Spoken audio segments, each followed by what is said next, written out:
మూడు కట్టుకున్నచో ఆ గుండెలు పగిలను సైతము అభిమానము మాత్రము మరువరు సుమా మరువరు. ఇంతటి ఉత్సాహముగా ఉన్న మీ అందరినీ మరింత ఉత్సాహపరచుట కార్యక్రమను ఇప్పుడు మా విద్యుత్ ధర్మముగా భావించి ఇప్పుడు మేము మొదలు పెట్టేదము.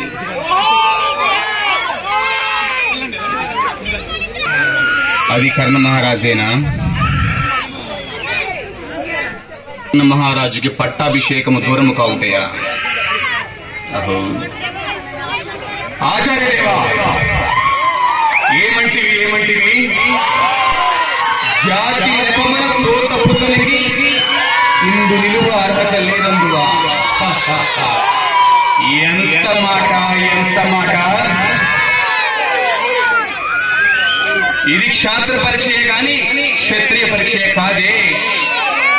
కాకూడదు. ఇది కుల పరీక్షే అందువా? మీ తండ్రి భరద్వాజుని జననమెట్టిది, అట్టి జగుప్సాకరమైన నీ సంభవం ఎట్టిది.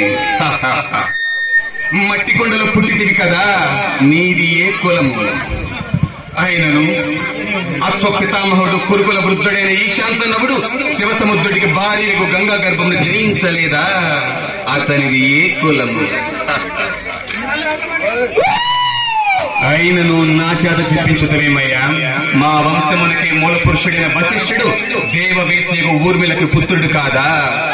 అతడు పంచమ జాతి కన్య అయిన అరుంధతి శక్తిని, ఆ శక్తిని చండాలగనిందు పరాశరుడిని, పరాశరుడికి పల్లె పడుచైన మత్స్యకన్య ఎందు మా తాత వ్యాసుని, ఆ వ్యాసుని ఎందు గతవారాండులైన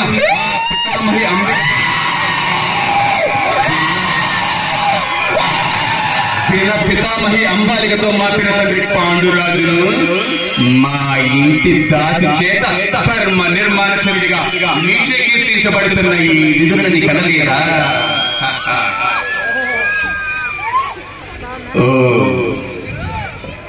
సందర్భావసరము బట్టి క్షేత్ర బీజ ప్రాధాన్యత సంగమైనది మా పూర్వంశము ఏనాడో కులహీనమైనది కాగా నేడు కులము అని వ్యర్థవాదములు ఎందులకయ్యా? అటులనా? అయితే ఈ కర్ణ మహారాజుకి రాజ్యాంగాధికారం కట్టబెట్టు కార్యక్రమం ఇప్పుడు మొదలు పెట్టేదము. సోదరా దుశ్శాసన, అందరికి కలిగిన శక్తి కిరీటమును వేగముగా తెమ్ము. మా గాంధార సార్వభౌమ సురక్షిత మునిమయ మండిత సువర్ణ సింహాసనం తెప్పించుము. మంది మారలులారా, ఈ కర్ణ మహారాజుకి పరివర్ముగా వింపుడు. పుణ్యాంగులారా, ఈ కర్ణ మహారాజుకి పాల భాగముడు కస్తూరి తిలకమును తీర్చిదిద్ది వేరగంత విద్యలార్పుడు. ఈ సకల జనముల మధ్యమున ఈ పండి పచ్చమున శతదా శాస్త్రద ఈ కుల కలక మహాపంకిలమును శాశ్వతముగా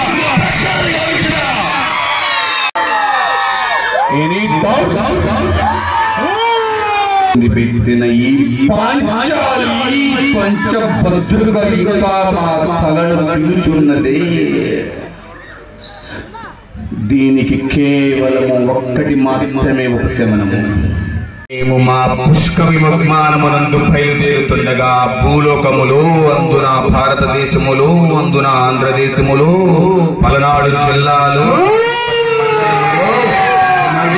గ్రామము నుండి వినసొంపు గాత్రములు ఎన్నో వినిపించుచుంటివే. తక్షణమే మా పుష్క విమానం తీసుకొని అక్కడికి బయలుదేరుతాము.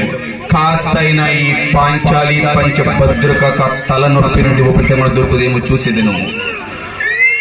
పుష్పక విమానమా రమ్ము, మేము ఎప్పుడే పూలకు వేరి కాస్తైనా ఉపశమనం పొందుకునేమో చూసేదము.